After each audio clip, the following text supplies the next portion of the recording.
All right, guys, I finally got it done. I filled my backhoe up and finished scooping up that pile that was right here. I ran up there and grabbed my water hose because I couldn't tell. I kept on hitting this big stump over here, and then I kept on hitting stuff over here. And as you can see, there's way out there, way over there, and these knees way out here. There's just stuff everywhere. But this, all the way around and over to this, that's how big that tree was. It was huge. It was a really big tree, and it had roots that went for a long ways out. Well, they go from right here all the way over to there, all the way out here, and I bet you from there to there is 10 foot, and from there to right here is every bit of another 10 or between 10 and 15 foot. But it's a big old stump. Like I said, that's from right here all the way around, and that big chunk over there, that's all stump. But I brought a water hose over here and just kind of rinsed it off. I was curious just how many nails I was missing, and of course I picked up some more, and I just spotted another piece of metal right there. Whenever I cut the vents, I put 32 vents in the eaves of this cabin, and then 2 vents, one on each end. And when I did that, that's from when I was cutting out my vents. I got 32 2-inch vents, one in between every joist on every joist on both sides. There's 32 vents, if I remember correctly. That's how many I put in.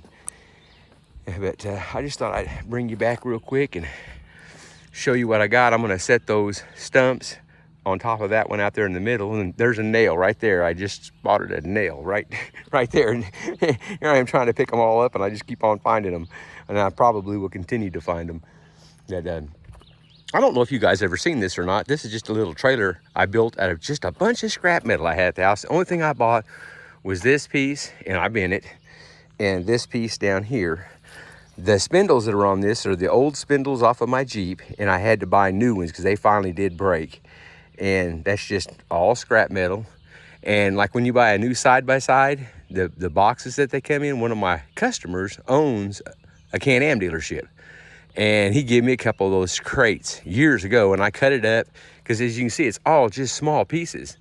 And I made this little feller, and then my cousin actually had this laying behind his shop, and he gave it to me. And a lot of this metal, like this piece right here, come from a company that made Outlaw sprint car wheels, aluminum wheels for Outlaw sprint cars. It's 1/4-inch thick aluminum. Now this, yeah, it's shiny right here. I don't know if there's any place on it where you can see it or not. Yeah, right there. You can see part of a handicap sticker, and there's also buckle up.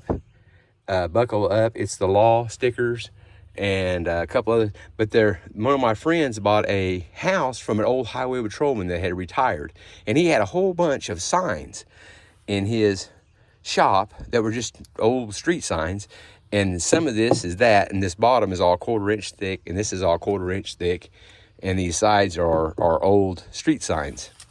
And I just used a skill saw and cut it. Skill saw cuts it really, really well. Just turn the blade around backwards and it cuts it fantastic. Just wear safety glasses because boy, it throws it everywhere. I don't know exactly, I never have done the math on it, but I'll be willing to bet you that holds really close to 1 yard of material. And I've hauled hundreds, literally hundreds, let me put this down real quick, of loads of dirt with this thing. And yeah, it would beat you to death if it was to get away from you.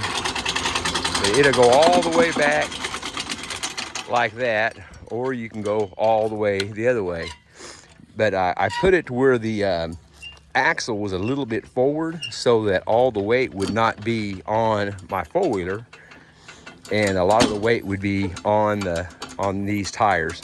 And these wheels that are on this thing, because this thing can never be on anything other than dirt road or, just right here in the yard. These wheels are not even the proper wheels for the spindles that are on it. You can see how the lug nut, there's a little gap on every single lug nut.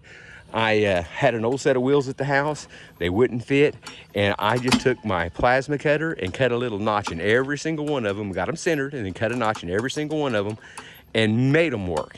And when I went to get the tires mounted on them, the guys kind of frowned at me, and I'm like, look, dude, this thing would be never going down the road. It'd be always just, 5-10 mile an hour, just working around the yard and stuff. That's all it's ever going to be for. And so they went ahead and mounted the tires for me, and these are just some old 15-inch wheels that I had at the house. And the hinges, I made the hinges, I made the locks. I made everything for it, and it works. It works really, really well. It doesn't take a whole lot to do anything with it. You can have it absolutely plumb full, and it's pretty easy to crank up and down. I've got welding rods, a saw blade, and maybe $30 worth of steel in it. Actually, that pulley up there come off of an old weight set that I picked up somewhere, and the hitch on it is the same hitch that I use on the back of my backhoe. So I can take it off here and put it on my backhoe. If have only ever taken that backhoe maybe a quarter to a half a mile, pulling it anywhere. And actually I have had the backhoe, pulling the backhoe behind this. There's a ball right there where I can take both of them at the same time if I want to. Put the backhoe back here and pull the backhoe behind this. And I have done that once, but it was just to a friend of mine's place up here to clean out the bar ditch in front of his cabin because the water was running across the road. We cut it and fixed it where it wouldn't run across the road, and I need to go do it again. I need to just tear that tin horn out because it's clogged up. Well, I think I've about had all the fun I want for one day.